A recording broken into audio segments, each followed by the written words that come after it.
வணக்கம், welcome to my channel to C Usha. இன்னைக்கு நம்ம பார்க்க போறது ஆந்திரா கந்தி பச்சடி, அதாவது துவரம்பருப்பு துவையல் எப்படி செய்யறதுன்னு பார்த்தலாமா? அதுக்கு முன்னாடி இது வரைக்கும் நீங்க சப்ஸ்கிரைப் பண்ணிடுங்க, பக்கத்துல இருக்க லைக்கானையும் அழுத்திடுங்க. ஃபர்ஸ்ட் அடுப்புல கடாய் வச்சிருந்து 1 ஸ்பூன் அளவுக்கு எண்ணெய் விட்டுப்போம். ஒரு சின்ன கப் அளவுக்கு துவரம்பருப்பு சேர்த்துக்கலாம். கிட்டத்தட்ட 7 டேபிள் ஸ்பூன் அளவுக்கு இருக்கும். 6 காஞ்ச மிளகாய் சேர்த்துக்கலாம். 1 ஸ்பூன் சீரகம் சேர்த்துப்போம். ஒரு சின்ன பீஸ் புளியை சேர்த்துக்கலாம். 6 பல்லு பூண்டு தோல் நீக்காதது சேர்த்துட்டு கொஞ்சோண்டு கருவேப்பிலையை சேர்த்துட்டு வறுத்துடலாம். 5 நிமிஷம் லோ ஃப்ளேம்ல அப்படியே வறுத்துப்போம். 5 நிமிஷம் ஆயிடுத்து, கலர் சேஞ்ச் ஆயிடுத்து, நல்ல வாசனையும் வருது.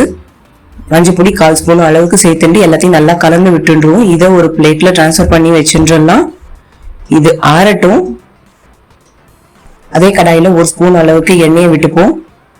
பெரிய தக்காளியா 1 பொருசா நறுக்கி சேர்த்துருவோம். 2 நிமிஷம் மீடியம் ஃப்ளேம்ல அப்படியே வதக்கிக்கலாம்.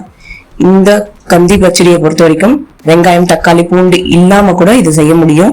2 நிமிஷம் ஆயிடுத்து, இது போதும். இத ஒரு பிளேட்ல டிரான்ஸ்ஃபர் பண்ணிடுவோம். இதுவும் ஆறட்டும். வறுத்து வச்ச பருப்பை மிக்சி ஜார்ல சேர்த்துடலாம். நைஸா அரைச்சி எடுத்துன்னு வந்துருவோம். அரைச்சின்னு வந்தது இப்படி இருக்கும். வதக்கி வச்ச தக்காளியை சேர்த்துக்கலாம். 3/4 ஸ்பூன் உப்பு சேர்த்துப்போம். கொஞ்சோண்டு தண்ணி விட்டு அரைச்சி எடுத்துன்னு வந்துருவோம். இந்த துவையலை பொறுத்த வரைக்கும் கெட்டியா தான் அரைக்கணும்.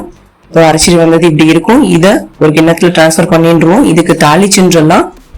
1 டேபிள் ஸ்பூன் அளவுக்கு எண்ணெயை விட்டுப்போம். 1/2 ஸ்பூன் உளுத்தம்பருப்பு, 1/2 ஸ்பூன் கடலை பருப்பு, 1/2 ஸ்பூன் கடுகு, 1/2 ஸ்பூன் சீரகம், 2 காஞ்ச மிளகா, 10 பல்லு பூண்டு சின்னது தோல் நீக்காதது சேர்த்துப்போம். கொஞ்சோண்டு கருவேப்பிலையை சேர்த்துட்டு அடுப்பு ஆஃப் பண்ணிட்டு வெங்காயம் 1 பொருசா நறுக்கி சேர்த்துடுவோம்.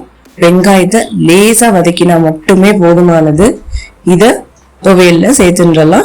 எல்லாத்தையும் நல்லா கலந்து விட்டுருவோம். இதை சுட சுட சாதத்துல இந்த துவையல் போட்டு சாப்பிட்டா டாப் கிளாஸா இருக்கும். ஈவன் இட்லி தோசைக்கு கூட சூப்பரான காம்பினேஷனா இருக்கும். நீங்க செஞ்சு பாருங்க, உங்களுக்கு எப்படி வந்திருக்குன்னு கமெண்ட்ஸ்ல சொல்லுங்க. இந்த channel to C Usha like பண்ணுங்க, ஷேர் பண்ணுங்க, சப்ஸ்கிரைப் பண்ணுங்க. தேங்க்யூ.